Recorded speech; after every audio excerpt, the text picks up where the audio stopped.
아무도 모르게 세계를 지배한 나라가 있습니다.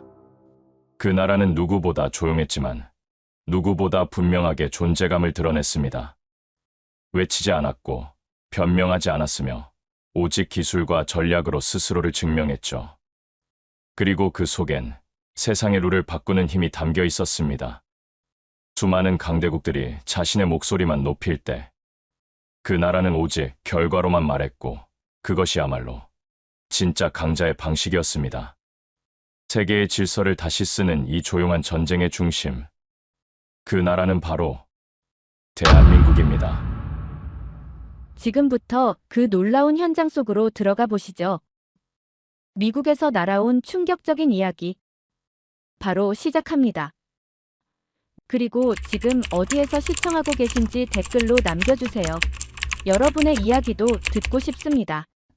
그 전에 잠깐 1초 만에 누를 수 있는 좋아요 버튼을 꾹 눌러주시면 영상 제작에 큰 힘이 됩니다. 그럼 바로 사연 시작하겠습니다. 안녕하세요. 워싱턴에서 활동하는 국제전략 분석가 카터 투웰이라고 합니다. 저는 오랜 세월 펜타곤에서 동아시아 전략을 담당해온 국제 분석가이며 수많은 기밀 문서를 분석하고 전략 지도를 그리면서 이 지역의 정세를 꿰뚫고 있다고 자부해왔습니다. 하지만 그날 그 모든 확신이 산산이 무너져 내리는 순간을 목격해야만 했어요. 그것은 추상적인 개념이나 관측의 결과가 아니었습니다. 제가 몸담고 있던 브리핑룸, 펜타곤 깊숙한 회의장에서 터져나온 단 한 문장이었습니다. 한국의 변화 없이는 주한미군이 존재할 이유도 없다. 그 문장은 단순한 경고가 아니었습니다. 미국이 만들어낸 세계 안보 질서 속에서 수십 년간 동반자였던 한국을 향한 사실상의 최후 통첩이었고, 동시에 워싱턴 내부의 팽배한 착각의 민낯을 그대로 드러낸 선언이었죠. 결국 이는 방위비 증액을 요구하는 위장 아래 숨겨진 철수 위협, 곧 동맹을 거래의 대상으로 전락시킨 오만한 정치적 압박이었어요. 그 말을 들은 순간 차가운 회의실 공기를 가르며 제 스마트폰에서 울려 퍼진 속보 알림이 더욱 묘한 충격을 안겨주었는데, 미국 스포츠 전문 매체는 놀라운 기사를 내보냈습니다. 바로 대한민국의 축구선수 손흥민 선수가 잉글랜드 프리미어리그 토트넘 호스퍼를 떠나 미국 메이저리그 사커 LAFC로 전격 이적했다는 소식이었고, 그보다 더 놀라운 사실은 이적단 2주 만에 그의 유니폼이 무려 50만 장 판매되었다는 내용이었습니다.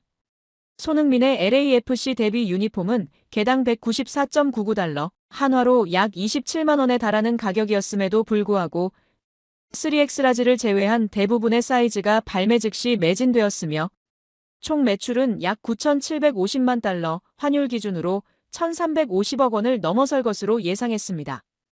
이는 손흥민이 미국 구단으로부터 지급받는 연봉을 훨씬 뛰어넘는 규모였으며 단 한 명의 한국 선수가 미국 내 시장에서 만들어낸 경제적 파급력이 어느 정도인지를 상징적으로 보여주는 사건이었습니다.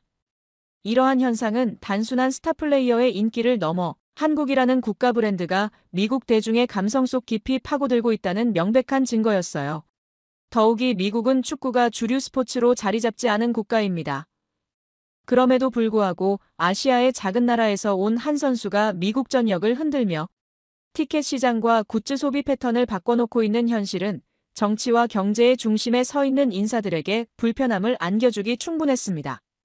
그리고 바로 그 중심에 서 있던 인물이 백악관 국가안보보좌관 마커스 알렉산더였습니다. 그는 당시 제 옆자리에 앉아 회의 내용을 지켜보고 있었으며 한국에 대한 강경 조치를 밀어붙이고 있던 주요 인물 중 한 명이었습니다. 그의 입가에는 어딘지 모르게 얄미운 미소가 떠올라 있었지만 그 안에 감춰진 불편한 심기를 저는 직감할 수 있었죠. 그는 한국을 군사적 부담을 초래하는 방위비 청구서로만 인식하려 했지만 아이러니하게도 미국 대중은 그 한국의 상징적 인물에게 열광하며 지갑을 열고 있었던 겁니다. 워싱턴이 관세와 병력 철수를 운운하며 한국의 숨통을 조이려 할 때 로스앤젤레스의 스타디움에서는 대한민국의 등번호 7번 유니폼이 하늘을 수놓고 있었어요.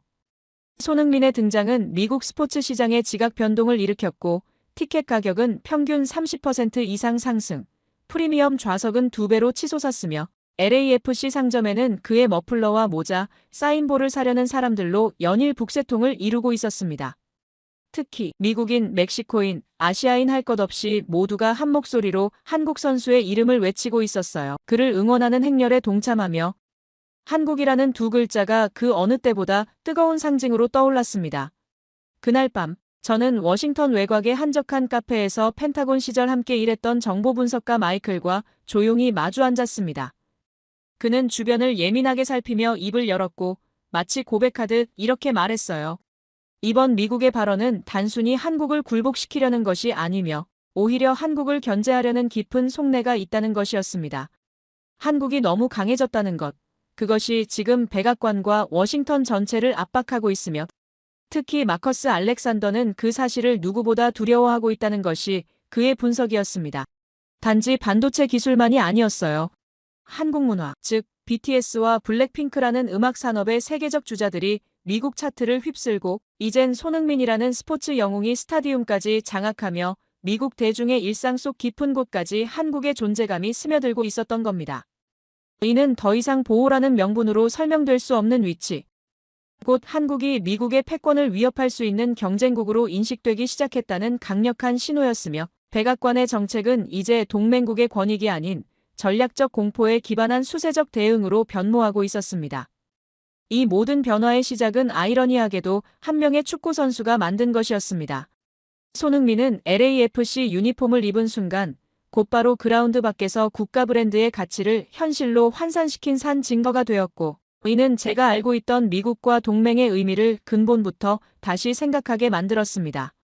그 순간 저는 깨달았습니다. 지금 미국은 한국을 얕잡아 보는 것이 아니라 오히려 두려워하고 있다는 사실을요. 이 싸움은 단순한 관세와 군사 전략의 문제가 아니라 이제는 시대의 중심이 어디로 이동하고 있는지를 가늠하는 역사적 시험대에 가까웠습니다. 이것은 단순한 통상 분쟁이 아니었어요. 세계의 정상에 오른 한국의 국력에 대한 미국의 전략적인 공포, 그 서막이 오른 것이었습니다. 워싱턴의 위협이 세상의 이목을 집중시킨 지 며칠이 흐른 뒤 예상과는 전혀 다른 광경이 펼쳐지기 시작했는데 백악관과 펜타곤은 전례 없는 압박 수위를 조절하며 한국 정부의 항복을 기정사실화하고 있었고 마커스 알렉산더는 언론의 모습을 드러내며 연일 동맹의 책무를 언급했습니다. 그러나 그 자신감과는 달리 서울은 놀라울 정도로 조용했어요. 한국 정부는 한마디의 성명도 발표하지 않았고 언론 역시 침착한 논조를 유지한 채 상황을 관망하고 있었으며 가장 당혹스러웠던 것은 금융시장의 반응이었습니다. 미국의 대외 압박과 관세, 폭탄 선언이 이어졌음에도 한국의 증시는 붕괴는커녕 오히려 완만한 상승 곡선을 그리며 외신들의 예측을 정면으로 부정했죠. 그것은 단순한 시장의 저항이 아니었습니다. 대한민국이라는 국가 시스템 전반에 깃든 신뢰의 증명이었고 무엇보다 강한 내부에서 비롯된 확신의 발현이었습니다. 저는 워싱턴 DC의 싱크탱크 CSIS의 사무실에서 두 개의 모니터를 나란히 띄운 채 이 이질적인 풍경을 지켜보고 있었습니다. 한쪽 화면에서는 마커스 알렉산더가 방송에 출연해 미국식 패권 논리를 강변하고 있었고 다른 화면에서는 로스앤젤레스의 축구장이 손흥민의 유니폼 물결로 장관을 이루고 있었습니다. 냉엄한 외교의 무대와 열광의 스포츠 현장이 마치 전혀 다른 세계에서 존재하는 듯한 이중의 현실을 펼치고 있었던 것입니다. 정치권은 한 나라를 적으로 규정하고 있었고 대중은 그 나라의 인물에게 열광하며 환호를 보내고 있었습니다. 이 모순된 풍경 속에서 저는 미국이 지금 어떤 싸움을 벌이고 있는지를 근본적으로 의심하기 시작했습니다. 워싱턴의 전략 지도에는 통제와 압박만이 존재하고 있었지만 정작 현실의 저변에서는 한국이라는 존재가 점점 더 깊숙이, 더 넓게 미국 사회 전반에 뿌리를 내리고 있었습니다. 그리하여 저는 결심하게 되었습니다. 더 이상 문서와 수치를 통해 간접적으로 이 나라를 평가할 수 없다는 것을요.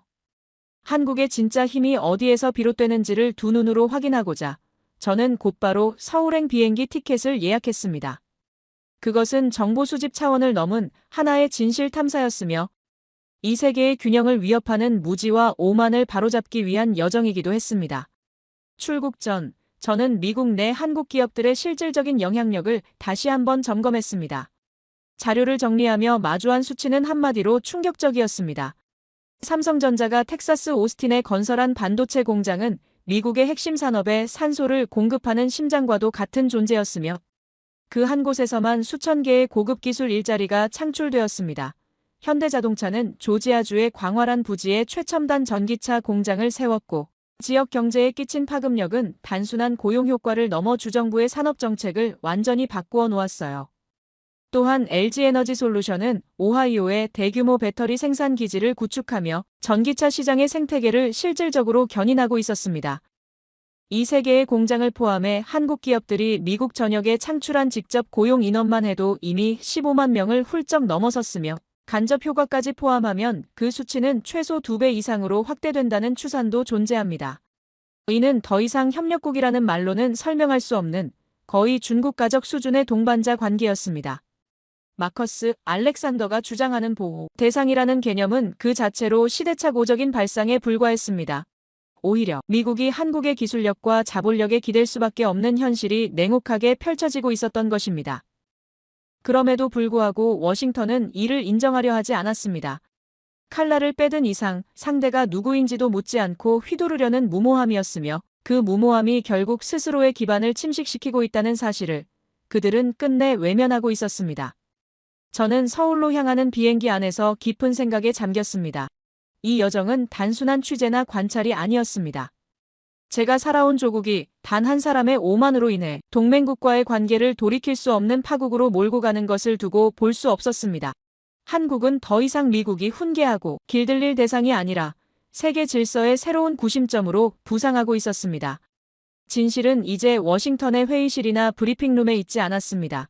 진정한 힘의 원천은 서울의 거리와 공장, 실험실과 사람들의 눈빛 속에 깃들어 있었으며 그것을 목도하는 것이야말로 지금 이 시대가 요구하는 가장 절박한 분석 행위였습니다. 마커스 알렉산더는 바로 그 영향력을 두려워했던 겁니다. 하지만 칼을 빼든 이상 그 칼날이 누구를 향하게 될지는 아무도 알 수 없었죠. 저는 한국으로 향하는 비행기 안에서 생각했습니다. 이것은 단순한 방문이 아니라고 말입니다. 서울로 향하는 14시간의 비행은 단순한 이동이 아니었습니다. 그것은 워싱턴의 오만과 서울의 침묵 사이에 놓인 진실을 찾기 위한 치밀하게 계획된 지적 탐사였죠. 저는 비행기 안에서 펜타곤 시절 익혔던 모든 정보 분석 기법을 동원해 제가 만나게 될 인물들과 예상 문답을 정리했습니다. 마커스 알렉산더가 꾸민 거대한 기만의 판을 뒤집기 위해서는 그보다 더 압도적인 진실이 필요했기 때문입니다. 인천국제공항에 첫 발을 내딛는 순간 저는 예상치 못한 상황과 마주했어요. 게이트를 나서자마자 정장을 깔끔하게 차려입은 한 남성이 제 이름이 적힌 피켓을 들고 정중하게 고개를 숙였죠. 저는 당연히 의전 담당 직원일 것이라 생각했습니다. 하지만 가까이 다가간 순간 사진으로만 보았던 그의 얼굴을 알아볼 수 있었습니다. 대한민국 산업통상자원부의 핵심 인물, 바로 정경호 사무관이었어요. 장관급이 아닌 이상 실무자가 직접 공항에 나오는 것은 외교적으로도 극히 이례적인 일이었습니다. 정경호 사무관은 악수를 청하며 말했습니다. 워싱턴에서 온 귀한 손님에게 서울의 진짜 모습을 보여주고 싶었다는 겁니다. 그의 안내를 따라 도착한 곳에는 검은색 대형 리무진 택시 한 대가 조용히 서 있었습니다. 인터넷 뉴스에서 한국의 유명 연예인들이나 아이돌 그룹이 공항에 도착했을 때 타는 바로 그 차종이었어요. 차문이 열리고 안으로 들어서자 최고급 가죽 시트의 질감과 외부의 소음이 완벽하게 차단된 실내의 고요함에 다시 한번 놀랐습니다. 이것은 단순한 친절이나 과시가 아니었어요. 모든 상황을 완벽하게 통제하고 있다는 자신감의 표현이었습니다. 리무진이 부드럽게 서울을 향해 미끄러지기 시작하자 정경호 사무관이 창밖을 가리키며 입을 열었습니다. 워싱턴에서는 한국의 주식 시장이 곧 붕괴할 것이라는 이야기가 나온다고 들었다면서요. 하지만 보시는 것처럼 서울은 그 어느 때보다 활기차고 투자자들은 한국의 미래에 그 어느 때보다 강한 믿음을 가지고 있다고 했습니다. 그의 목소리에는 어떤 감정도 실려 있지 않았지만 그 내용은 마커스 알렉산더의 뺨을 후려치는 것처럼 아프게 들렸죠. 저는 서울의 심장부로 향하는 내내 이 말없는 환대가 의미하는 바를 생각했습니다. 한국은 이미 이 싸움의 주도권을 완벽하게 쥐고 있었습니다.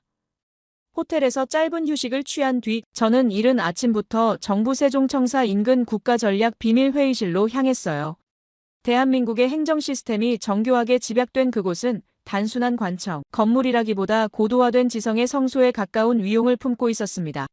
각기 다른 부처가 물 흐르듯 유기적으로 기능하고 있다는 사실은 이미 이 나라의 행정력 자체가 하나의 첨단 기계처럼 정밀하게 작동하고 있다는 강력한 증거였습니다.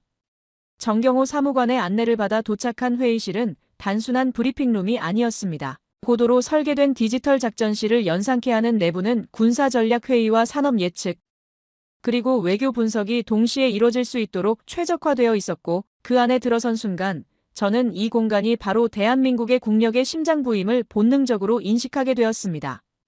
정 사무관은 말로 길게 설명하는 대신 대형 스크린의 한편의 시뮬레이션 영상을 투사했습니다. 영상의 제목은 대한민국 부재 시 미국 산업 생태계 붕괴 시나리오였고, 그 안에는 평범한 설명이 아닌 철저히 데이터에 기반한 가상 전개가 담겨 있었습니다. 가정은 단순했습니다. 만약 한국의 메모리 반도체 수출이 갑자기 중단된다면 세계는 어떤 형태로 붕괴하게 될 것인가? 화면 속에서 애플과 아마존, 구글의 로고는 하나둘씩 붉게 물들었고, 이어진 분석에 따르면 아이폰의 생산량은 불과 6개월 내에 65% 이상 급감하게 되며 아마존의 데이터 서버는 순차적으로 정지하게 된다는 가혹한 전망이 이어졌습니다. 그 순간 저는 수년 전 펜타곤 내부 회의실에서 마커스 알렉산더와 벌였던 논쟁을 떠올렸습니다. 당시 제가 제시했던 한국 의존 리스크 보고서는 그의 조롱 속에 갈기갈기 찢겨나갔으며 현실과 유리된 인식이 미국 전략계에 얼마나 깊숙이 자리 잡고 있었는지를 증명하는 장면이었습니다. 이어서 화면에는 테슬라의 로고가 등장했고, 한국산 배터리 공급이 단절되는 상황이 시뮬레이션 되자 거대한 기가팩토리 내부는 암흑 속으로 잠겼습니다. 자동화된 조립 라인은 정지했고, 전기차 혁신의 상징으로 여겨졌던 생산체계는 한순간에 무력화되며 정적 속에 가라앉았습니다. 그러나 진정한 충격은 그 다음이었습니다. 스크린 위로 F-35 스텔스 전투기가 떠올랐고, 이내 조종석 내부의 디지털 계기판이 격렬하게 깜빡이다가 완전히 꺼지는 장면이 펼쳐졌습니다. 그 장면은 허구가 아니었습니다. 한국의 전자통신 모듈과 반도체가 제거된 F-35는 공중의 맹수가 아닌 눈먼 짐승에 불과하다는 군사적 사실을 냉정하게 시각화한 것이었고, 미국 국방부조차 이를 부정할 수 없는 구조적 취약점으로 이미 인지하고 있는 내용이었습니다. 정경호 사무관은 그 모든 영상이 끝난 뒤 조용히 저를 응시했고, 제가 보아야 할 진짜 것은 데이터가 아니라 그 데이터를 만들어내는 현장이라고 말했습니다. 그 순간 저는 깨달았습니다. 지금 이 자리에 제가 서 있는 이유는 논문이나 보고서, 속 문장들을 해독하기 위해서가 아니라 한 나라의 실체를 직접 목도하고 기록하기 위한 것이었습니다. 정 사무관의 주도 하에 우리는 곧바로 평택으로 향했습니다. 여의도 면적에 맞먹는 거대한 삼성전자 반도체 캠퍼스는 제가 상상하던 공장의 개념을 완전히 부수는 압도적인 규모와 정밀함을 품고 있었습니다. 입구부터 이어지는 자동 보안 체계, 끝없이 펼쳐지는 연구동과 생산시설, 그 어떤 요소도 혼란이나 낭비 없이 유기적으로 연결되어 있었습니다. 그곳에서 저는 반도체 공정 개발을 책임지고 있는 김순민 박사를 만났고, 그는 저를 연구소 내부 가장 깊은 구역으로 안내했습니다. 완전 차폐된 공간, 절대적인 청정도가 유지되는 이중 방진실 속에서 그는 조심스럽게 손바닥 위에 올릴 수 있는 작은 웨이퍼 하나를 꺼내 보였습니다. 그 웨이퍼는 단순한 소재나 제품이 아니었습니다. 그것은 바로 다음 세대 기술의 기준을 새롭게 정의할 3나노 게이트 올어라운드 GAA 구조가 적용된 최첨단 반도체였고, 현재 미국을 포함한 그 어떤 국가도 아직 양산에 성공하지 못한 영역이었습니다. 그 웨이퍼 하나에 집적된 기술력은 단순히 스마트폰이나 전기차에 국한되지 않았고, 데이터 센터, 인공지능 운용, 양자암호 통신, 심지어는 무기체계와 금융 시스템까지 포함하는 현대 문명을 떠받치는 핵심 요소였고, 바로 그 중심에 대한민국이 존재하고 있었던 것입니다. 그 순간 저는 모든 것이 이해되었습니다. 서울의 침묵은 자신 없는 자의 회피가 아니었습니다. 그것은 모든 계산을 마친 자의 여유였고, 마커스 알렉산더가 감히 파악할 수 없는 초격차의 실체였어요. 여의도의 상승세, 정부의 침묵, 국민의 침착함, 그 모든 자신감의 근원은 바로 이 조그마한 웨이퍼, 눈으로는 보이지 않는 미세 세계 속에 새겨진 억겁의 기술 집약체였습니다. 대한민국은 이미 경쟁의 단계를 넘어서 있었어요. 그들은 과거의 논리와 미래의 질서를 동시에 설계하고 있었고, 그 중심에서 세계는 지금 한국 없는 내일을 상상조차 할 수 없게 되어가고 있었습니다.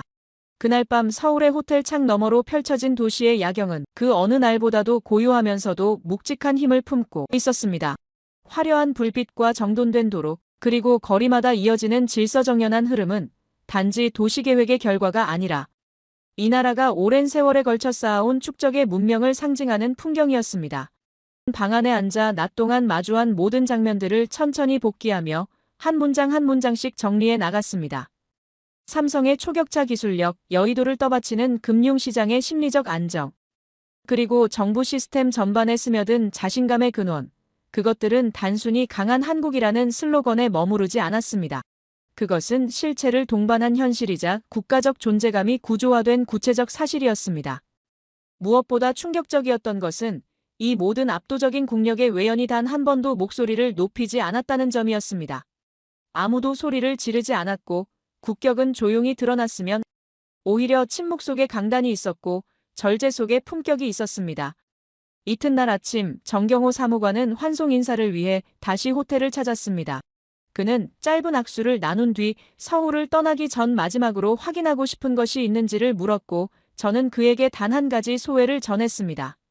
한국은 단순한 기술 선도국이 아니라 전략적 생태계의 중심으로 이미 격상된 국가이며 더 이상 선택지가 아닌 필수 인프라라는 점을 이제 미국도 부인할 수 없는 시대가 도래했다는 것이었습니다.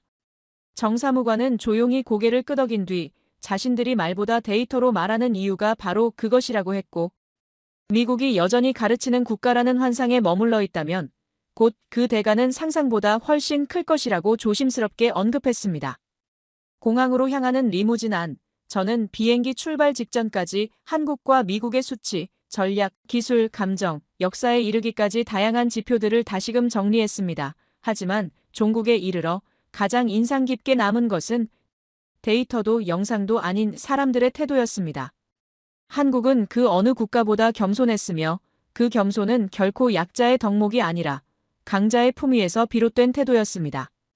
비행기가 활주로를 이륙하고 구름 위로 떠오를 때 저는 비로소 실감할 수 있었습니다. 진실은 서울에 있었으며 그 진실을 외면한 채 만든 전략은 결코 오래가지 못할 것이라는 사실을요. 워싱턴으로 복귀한 후 며칠 동안 저는 누구와도 연락을 취하지 않은 채 조용히 조사에 매진했습니다. 이미 퍼즐은 거의 완성되어 있었지만 마지막 조각 하나, 바로 주한미군과 방위비 분담금에 대한 실체적 진실이 남아 있었습니다. 그 조각이 완성되지 않으면 마커스 알렉산더의 허상을 철저히 무너뜨릴 수 없다고 확신했기 때문입니다. 정보망을 총동원한 끝에 저는 펜타곤 인근의 허름한 식당에서 오랜 은인을 다시 마주할 수 있었습니다. 그는 바로 펜타곤의 전설로 불렸던 토마스 쿠퍼 퇴역 장군이었습니다. 한때 미국 국방정책의 방향을 이끌었던 그는 정계와 군계를 막론하고 진정한 전략가로 존경받았던 인물이었습니다. 장군은 말을 아꼈고 조용히 테이블 아래에서 두툼한 서류 봉투를 꺼내 건넸습니다. 그 봉투 위에는 1급 기밀 해제라는 붉은 도장이 선명히 찍혀 있었는데 그 속에는 미국 회계감사원이 작성한 해외 주둔군 운영비용 비교 분석 보고서가 담겨 있었습니다. 손이 떨리는 가운데 첫 페이지를 펼친 순간 저는 믿기 힘든 수치를 마주하게 되었습니다. 주한미군 한 명당 연간 운영비용은 약 35만 달러였고 그중 무려 32만 달러 이상을 한국이 부담하고 있다는 사실이 명시되어 있었습니다. 즉, 미국이 실질적으로 부담하는 금액은 고작 3만 달러, 전체의 10%에도 미치지 않는 수치였습니다. 마커스 알렉산더는 연일 의회 연단에서 한국이 동맹의 의무를 다하지 않는다는 허구의 언설을 퍼뜨렸지만 이 보고서는 그러한 주장이 얼마나 근거 없는 왜곡이었는지를 숫자 하나하나로 냉정하게 폭로하고 있었습니다. 더욱 놀라운 사실은 이어진 항목들 속에 담겨 있었습니다. 독일은 미국에 단 한 푼의 직접적인 분담금도 제공하지 않고 있었으며 일본 역시 한국보다 훨씬 적은 금액만을 부담하고 있었습니다. 기지 건설, 시설 유지, 미군 가족을 위한 학교 운영, 한국인 근로자의 임금까지 이 모든 비용은 한국 정부가 수십 년간 묵묵히 감당해온 항목들이었고 결국 미국은 단순한 동맹을 넘어서 한국에서 특혜를 받고 있었던 것입니다. 그동안 우리가 주둔 비용이라 불렀던 금액은 실상 미군에게는 본토에서 누릴 수 없는 최고의 해외 근무 조건을 제공하는 초호화 패키지였고 그 모든 기반을 한국이라는 나라가 제공하고 있었던 것입니다. 쿠퍼 장군은 보고서 위로 시선을 옮기며 조용히 미소를 지었습니다. 그 미소는 분노도 조롱도 아니었습니다. 그것은 한 명의 전략가가 진실을 외면한 채 외교와 군사정책을 오용하는 자들의 어리석음을 지켜보며 흘리는 씁쓸한 경멸이었습니다. 그는 더 이상 말하지 않았습니다. 그 침묵 속에서 저는 하나의 결론을 도출했습니다. 우리는 결코 빚진 자가 아니었습니다. 우리는 오히려 미국이 그 존재 자체로 의지하고 있는 채권자였던 것입니다. 저는 쿠퍼 장군이 건넨 마지막 퍼즐 조각, 곧 진실의 칼날을 손에 쥐고 워싱턴의 심장부로 돌아왔습니다. 그리고 며칠 후 제가 고정기고자로 활동하고 있던 국제정치 전문 저널에 펜타곤의 고백, 누가 누구를 지키는가라는 제목의 탐사보도 기사를 조심스럽게 게재했습니다. 그 기사는 하나의 고발이자 동시에 구조적 착각을 바로잡는 선언이었습니다. 폭로의 내용은 정치권의 기만을 넘어 미국 산업계 전체를 뒤흔들기에 충분한 것이었습니다. 첫 반응은 월스트리트에서 시작되었습니다.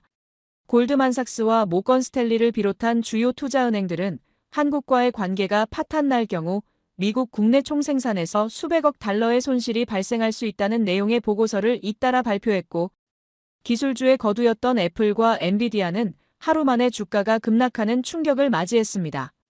파장은 산업계를 넘어 정계로 확산되었고, 미국 상공회의소는 전례 없는 성명을 통해 백악관이 추진한 일방적 압박 정책의 유감을 표명했습니다. 텍사스와 조지아의 대형 산업단지에서 일하는 수만 명의 노동자들은 일자리 보존을 위해 거리로 나섰으며, 주지사와 연방 상원 의원들은 초당적으로 한국과의 전략적 신뢰관계를 존중할 것을 정부에 촉구하기 시작했습니다. 그리고 마침내 내부적으로 정책 전환의 필요성을 인지한 백악관은 조심스럽고도 실용적인 계획을 마련하기 시작했습니다. 이전의 일방적 요구와는 확연히 다른 방향이었습니다. 전략 당국자들 사이에서는 동맹의 성격을 재정립하고 경제와 안보를 포괄하는 새로운 수준의 관계 설정이 논의되었으며, 한국과의 관계를 파트너십의 틀로 복원하자는 움직임이 신중하게 전개되었습니다. 이 모든 과정은 대내외적으로 공식화되지는 않았지만 분명히 흐름은 변화하고 있었습니다.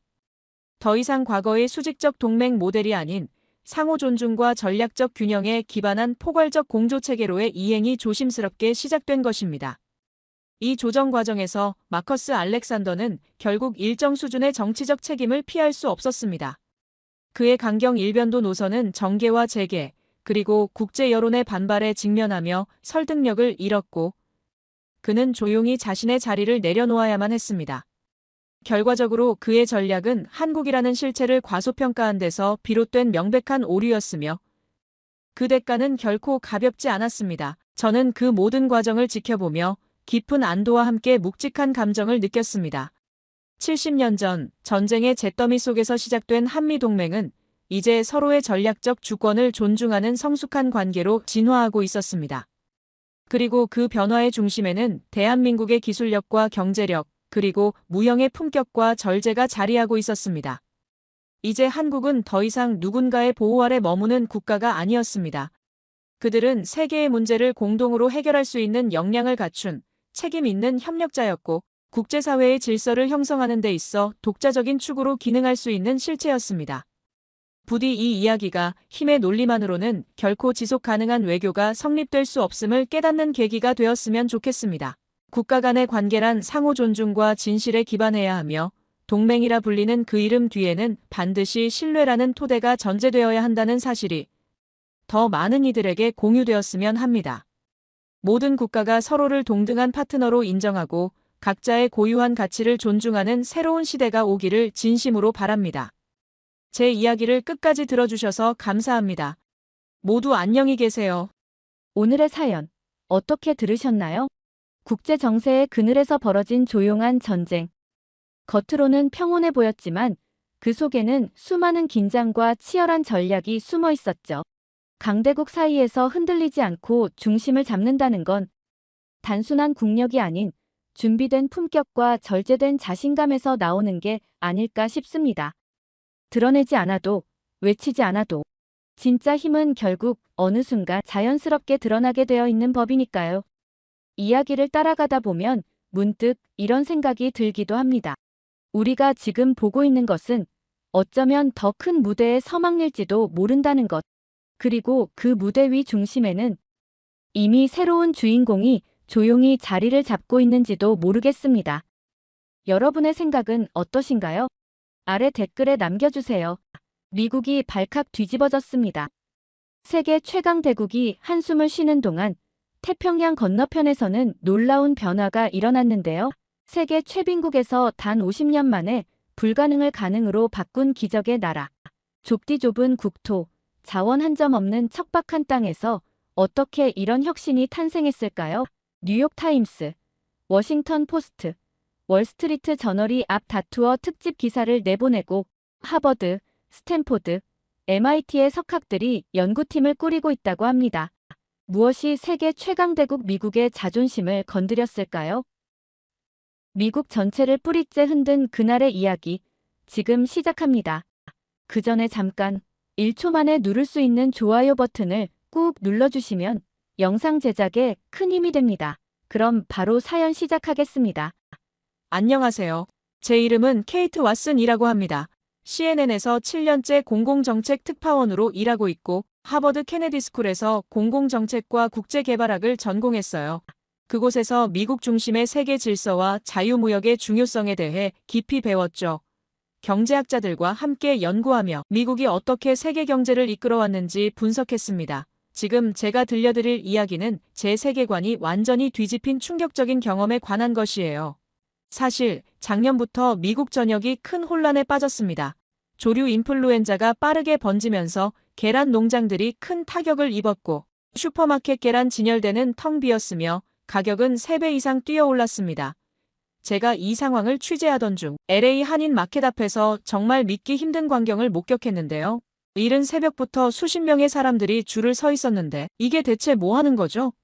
라고 제가 물었을 때 한 중년 여성이 웃으며 대답했어요. 한국 계란 살 수 있는 날이니까요. 일주일에 한 번만 들어온대요. 저는 깜짝 놀랐습니다. 한국에서 온 계란이요? 얼마나 하길래 이렇게 줄을 서요? 한 판에 9.5달러예요. 비싸지만 그만한 가치가 있어요. 도대체 어떤 계란이길래 이런 열풍이 불고 있는지 정말 궁금했습니다. 더 충격적인 건 이 줄에 서 있는 사람들이 평범한 시민만이 아니라는 점이었어요. 취재를 계속하면서 또 다른 이상한 점을 발견했습니다. 트럼프 행정부가 도입한 관세 정책은 수입품 가격을 크게 올려놓았어요. 하지만 놀랍게도 한국 제품만은 오히려 시장 점유율이 높아지고 있었습니다. 관세로 가격이 올랐는데도 소비자들이 더 찾는다니? 이건 경제 이론으로는 설명되지 않는 현상이었어요.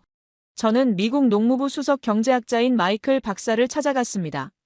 그의 사무실은 워싱턴 DC 중심부에 있었어요. 커다란 창문 너머로 백악관이 보이는 자리였죠. 마이클 박사는 컴퓨터 앞에서 무언가를 열심히 분석하고 있었습니다. 마이클 박사님, 한국 계란에 대해 어떻게 생각하시나요? 왜 이렇게 인기가 있는 거죠? 그는 안경을 벗으며 깊은 한숨을 내쉬었어요. 솔직히 말하면 저희도 당황스럽습니다. 관세가 작동하지 않아요. 한국 제품은 가격이 올라도 소비자들이 더 찾고 있어요. 특히 계란은 정말 기이한 현상이죠.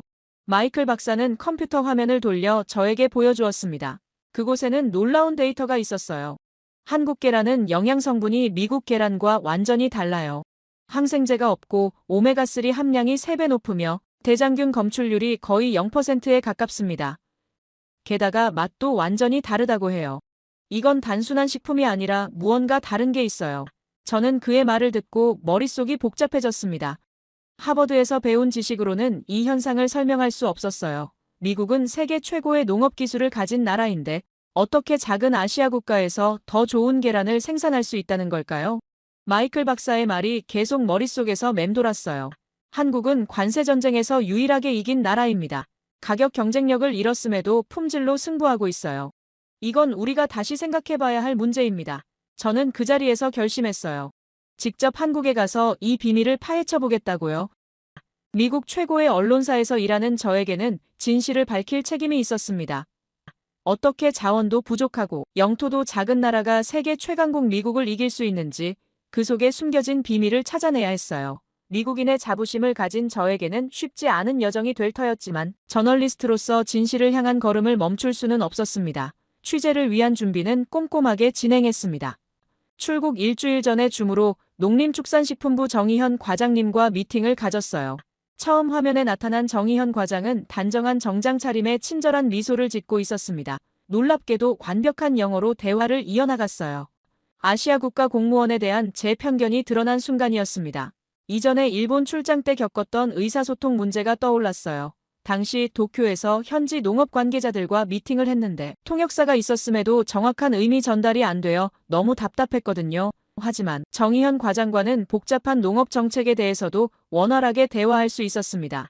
미팅에서 방문할 농장과 연구소 일정을 세세하게 조율했고 정의현 과장은 제가 원하는 모든 자료를 제공하겠다고 약속했어요. 확실히 한국 사람들은 준비성이 뛰어나다는 생각이 들었습니다.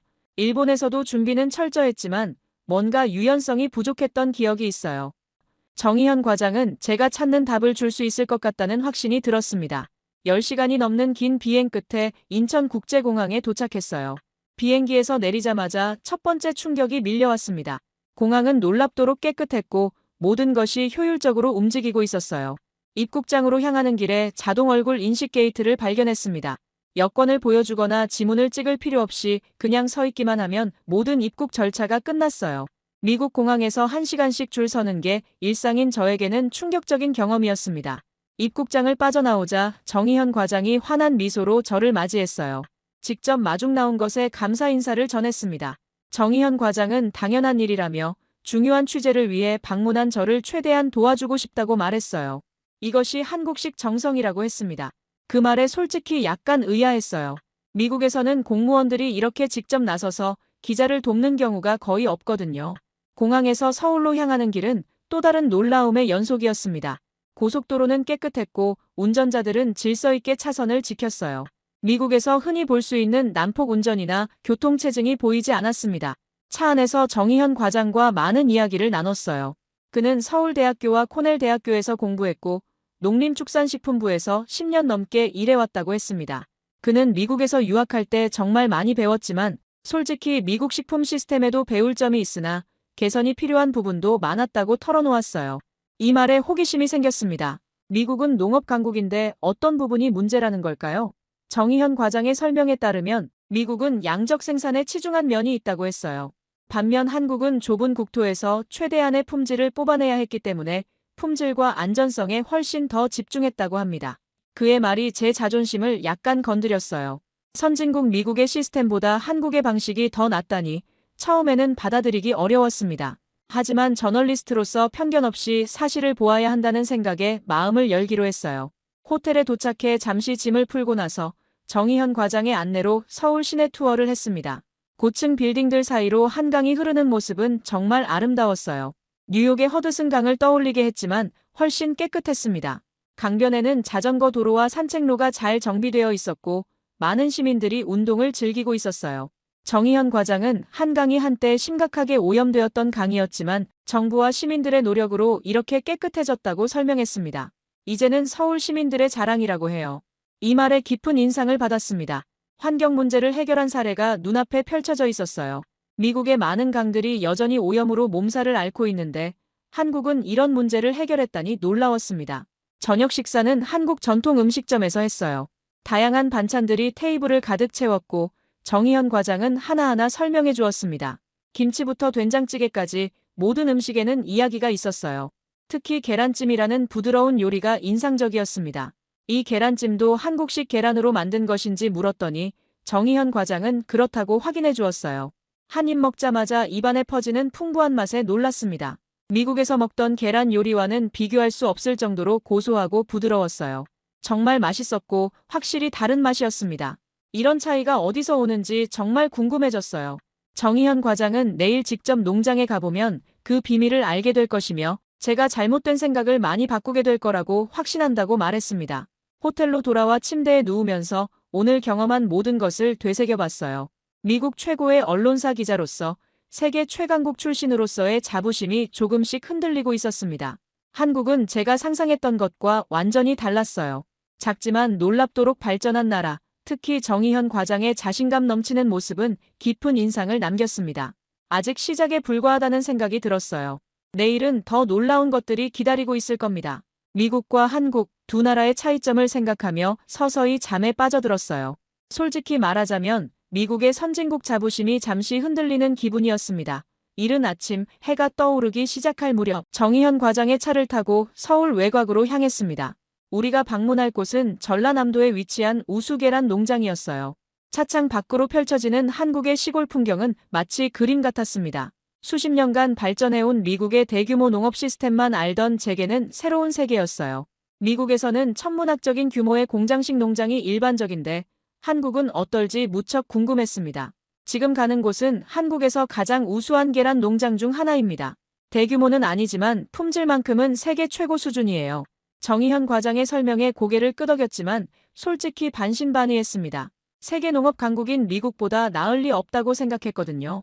4시간쯤 달려 푸른 언덕 위에 자리 잡은 농장에 도착했습니다. 하늘 계란 농장이라는 간판이 보였어요. 첫인상부터 미국의 대형 농장과는 완전히 달랐습니다. 공장 같은 분위기가 아니라 자연과 조화를 이룬 공간이었어요. 농장 입구에서 우리를 맞이한 사람은 박종현 농장주였습니다. 60대 중반으로 보이는 그는 맑은 눈빛과 단단한 체격을 가진 분이었어요. 농장 내부로 들어가기 전 철저한 소독 과정을 거쳤습니다. 방문객용 방역복으로 갈아입고 소독약을 전신에 뿌렸어요. 이런 철저한 위생관리는 미국 농장에서도 보기 힘든 광경이었습니다. 생물안전등급 레벨이 놀라울 정도로 높았어요. 우리 농장은 20년 전부터 무항생제 사육을 고집해왔습니다. 닭들이 병에 걸리지 않게 환경을 관리하는 게 중요하니까요. 박 농장주의 설명에 놀랐습니다. 미국에서는 아직도 많은 농장들이 항생제에 의존하고 있거든요. 닭장으로 들어서자마자 또 한 번 충격을 받았습니다. 천장에서는 클래식 음악이 흘러나오고 있었어요. 바흐의 브란덴부르크 협주곡이었습니다. 미국에서는 거들떠보지도 않을 생각이었어요. 닭들도 스트레스를 받으면 계란 품질이 떨어집니다. 클래식 음악은 닭들의 스트레스를 줄여줘요. 유럽의 한 연구에서 증명된 사실입니다. 박 농장주의 설명에 의문이 들었지만 닭들이 놀랍도록 평온해 보이는 것은 사실이었어요. 닭장은 미국의 배터리식 케이지와는 완전히 달랐습니다. 닭들이 자유롭게 돌아다닐 수 있는 넓은 공간이 확보되어 있었어요. 햇빛이 들어오는 창문도 있었고 바닥에는 깨끗한 짚이 깔려 있었습니다. 미국 공장식 농장의 비좁고 어두운 케이지와는 비교할 수 없이 좋은 환경이었어요. 사료도 특별하게 배합합니다. 박 농장주는 사료통을 보여주었어요. 일반 옥수수 사료가 아니라 오메가3 지방산이 풍부한 아마씨, 해조류 추출물, 유기농 곡물을 혼합해서 만든 특별 사료입니다.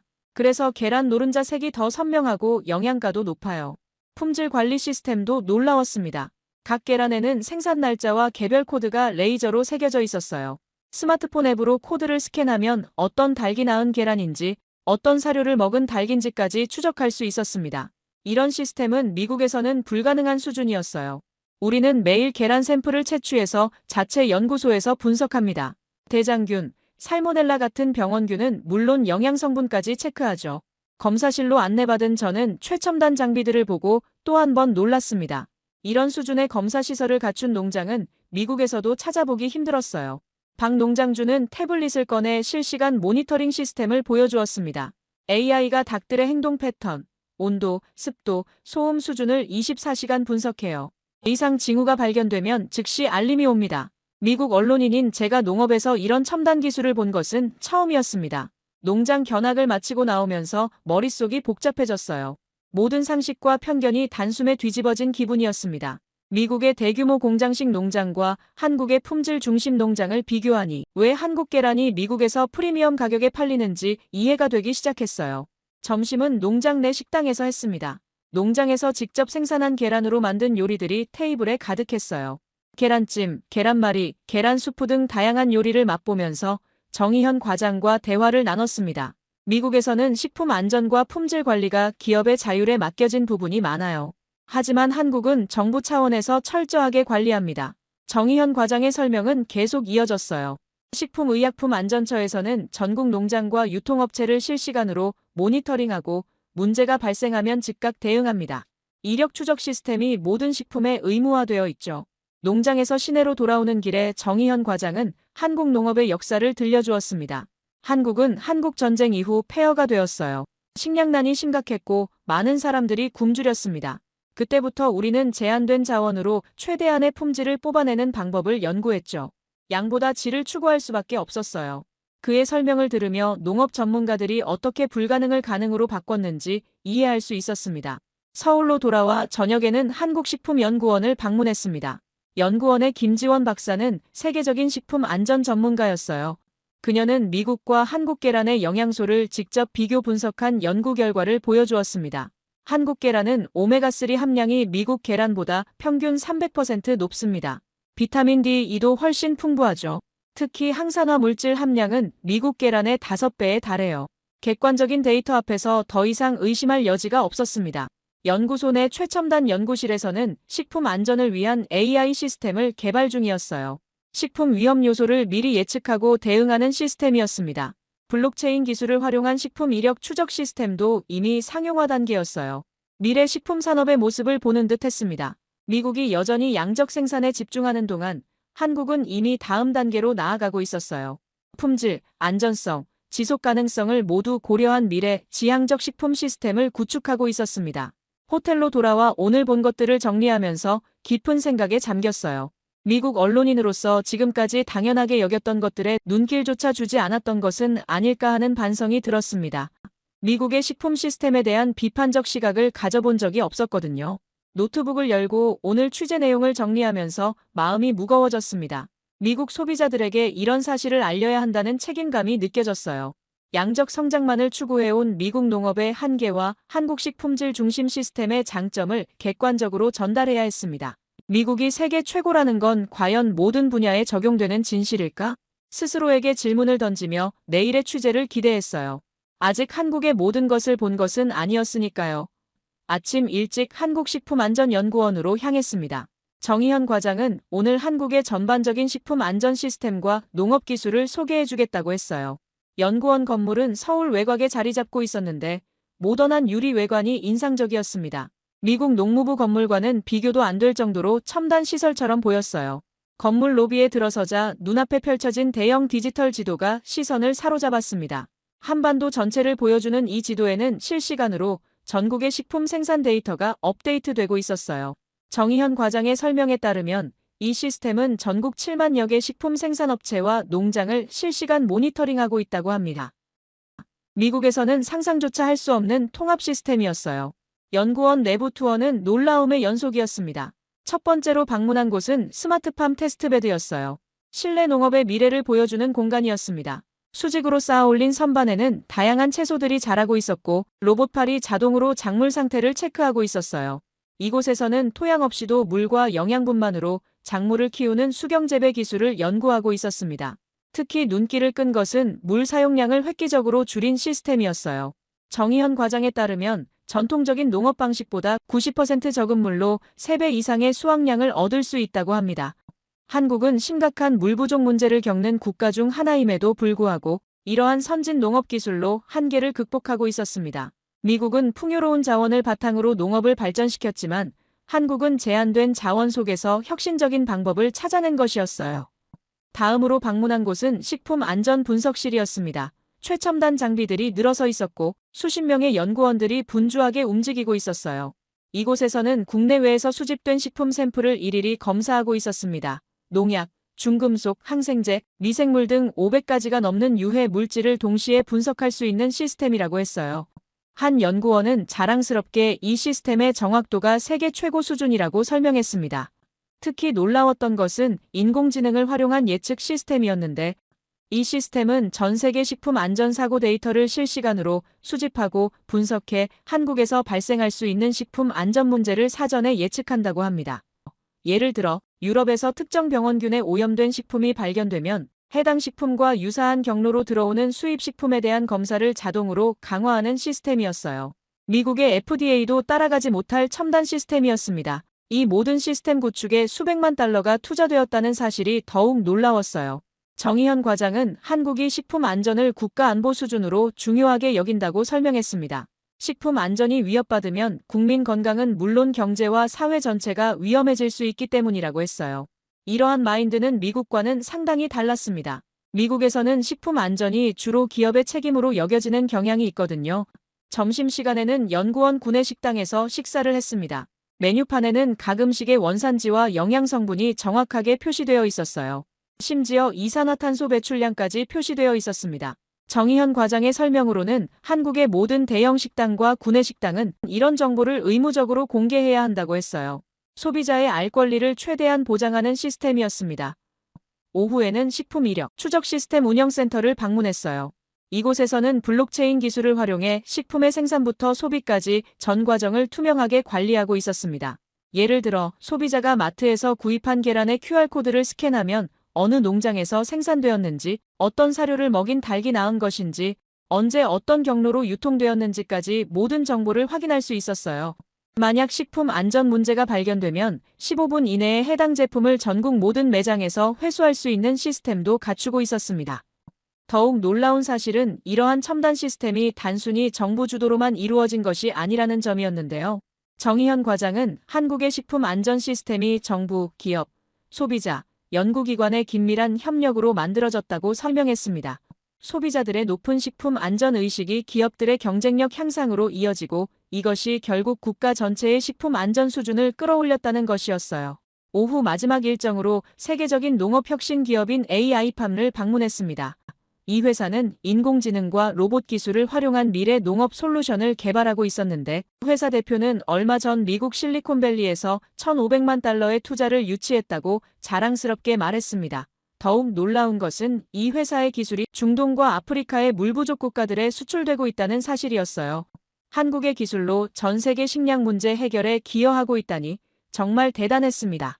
하루 종일 한국의 선진 농업 기술과 식품 안전 시스템을 둘러보면서 제 인식의 틀이 완전히 깨지는 느낌이었어요.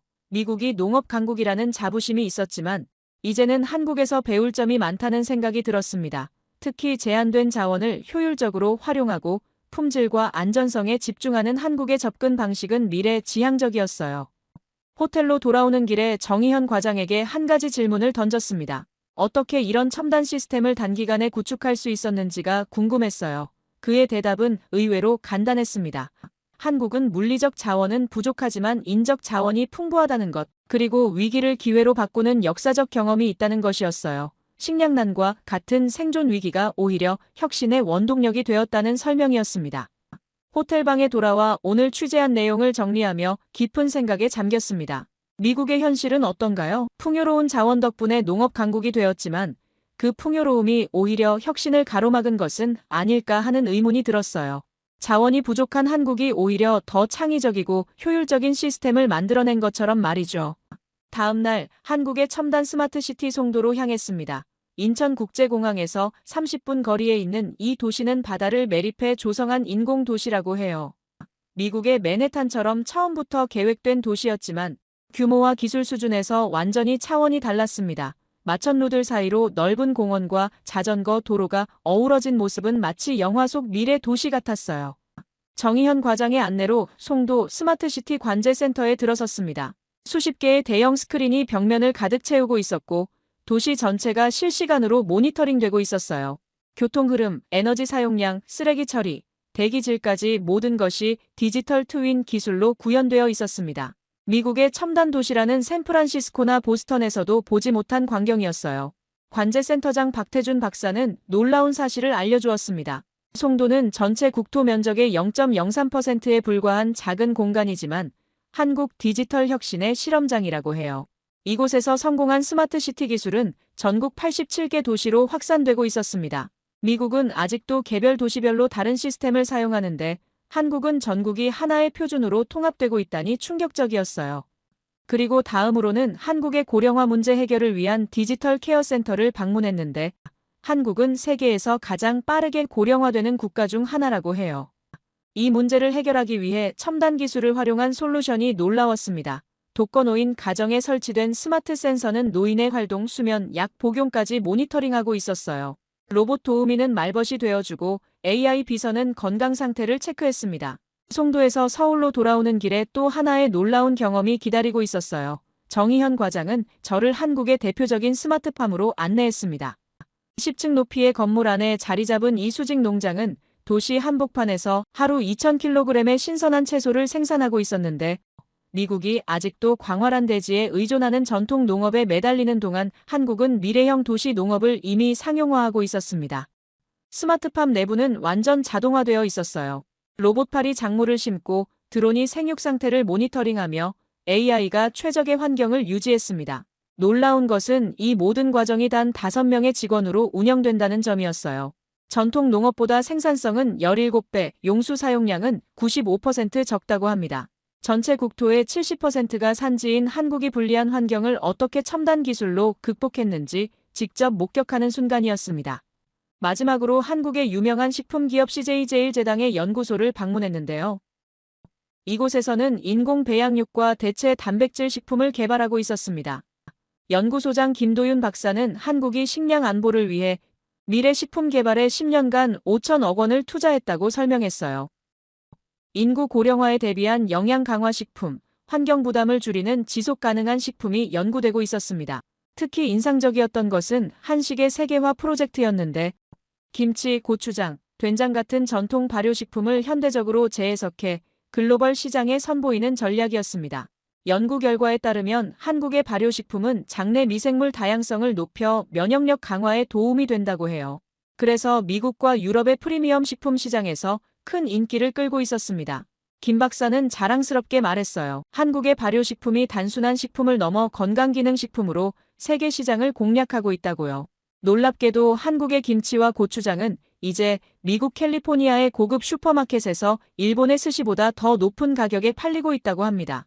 미국 소비자들이 영양가와 맛을 인정하기 시작했다는 증거였어요. 호텔로 돌아오는 길에 정희현 과장에게 솔직한 질문을 던졌습니다. 왜 한국의 이런 혁신적인 시스템이 세계에 널리 알려지지 않았는지 궁금했어요. 그는 잠시 생각하더니 답했습니다. 한국인들은 자신들의 성취를 대외적으로 자랑하기보다 더 나은 시스템을 만드는 데 집중해왔다고요. 그리고 서구 중심의 국제사회가 아시아의 혁신을 제대로 평가하지 않는 경향이 있다고 덧붙였습니다. 오늘 하루를 되새기며 처음으로 미국의 선진국 지위에 의문이 들기 시작했습니다. 물론 미국은 여전히 많은 분야에서 세계를 선도하고 있지만 식품과 농업, 도시관리, 의료 시스템 같은 분야에서는 한국에게 배울 점이 많았어요. 특히 제한된 자원을 첨단 기술로 극복하는 한국의 창의적 접근법은 정말 감탄스러웠습니다. 잠들기 전 노트북을 열고 지금까지의 취재 내용을 정리했습니다. 이제 단순히 한국 계란의 우수성을 넘어 한국의 식품 안전 시스템과 첨단 농업 기술이 어떻게 미국의 식량 안보와 지속 가능성 문제를 해결할 수 있는지 더 큰 그림을 그리고 싶었어요. 이것이 진정한 국제 저널리즘의 역할이라는 생각이 들었습니다. 미국 기자로서 솔직히 고백합니다. 한국에 대한 제 선입견은 완전히 잘못되었어요. 좁은 국토와 자원 부족이라는 한계를 가진 나라가 어떻게 이런 혁신을 이룰 수 있을지 의심했었습니다. 세계 최강국인 미국의 시스템이 최고라는 믿음이 뿌리 깊었거든요. 하지만 직접 방문하여 눈으로 확인한 한국의 현실은 저의 세계관을 송두리째 흔들어 놓았습니다. 가장 부러웠던 점은 한국의 에너지와 열정이었는데 모든 시스템이 쉼없이 돌아가고 끊임없이 발전하려는 의지가 도시 전체에서 느껴졌습니다. 미국은 이미 달성한 것에 안주하는 경향이 있지만 한국은 항상 다음 단계를 고민하고 있었어요. 한국의 젊은이들이 새벽까지 공부하고 일하는 모습은 충격적이었습니다. 그들의 눈빛에서 미래를 향한 꿈과 열망이 느껴졌어요. 미국으로 떠나는 날 정희현 과장과 작별 인사를 나누며 마지막 이야기를 나눴는데 한국의 미래는 어떻게 될 것 같냐고 제가 물었더니 그는 자신감 넘치는 미소로 대답했습니다. 한국은 항상 위기를 기회로 바꿔왔고 앞으로도 그럴 것이라고요.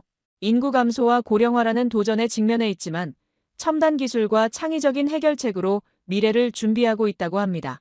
이제 저는 풍부한 취재 자료와 함께 미국으로 돌아갑니다. 하지만 제 마음 한켠은 이미 한국에 남겨둔 것 같아요. 언젠가 꼭 다시 방문하고 싶습니다. 더 깊이 배우고 더 많은 이야기를 발견하기 위해서요. 한국이라는 나라가 보여준 가능성은 제게 큰 희망과 영감을 주었습니다. 이 여정을 함께 해주신 여러분께 진심으로 감사드립니다. 제 이야기를 끝까지 들어주셔서 감사합니다. 모두 안녕히 계세요. 오늘의 사연 어떻게 들으셨나요? 케이트 왓슨의 한국 취재가 미국 사회에 던진 화두는 예상보다 훨씬 크게 번져가고 있습니다. 한 알의 계란으로 시작된 이 이야기가 앞으로 미국과 한국 관계를 어떻게 바꿔놓을지, 그리고 세계 식품 산업의 미래는 어디로 향할지 궁금하네요. 여러분의 생각을 아래 댓글에 남겨주세요. 그리고 감동적인 사연을 주변 사람들과 공유하고 함께 이야기 나눠보세요. 마지막으로 1초밖에 걸리지 않는 구독과 좋아요, 알림 설정은 영상 제작에 큰 힘이 됩니다. 지금까지 감동을 담아 여러분께 진심을 전하는 감동담기였습니다. 오늘 하루도 행복한 하루 보내세요.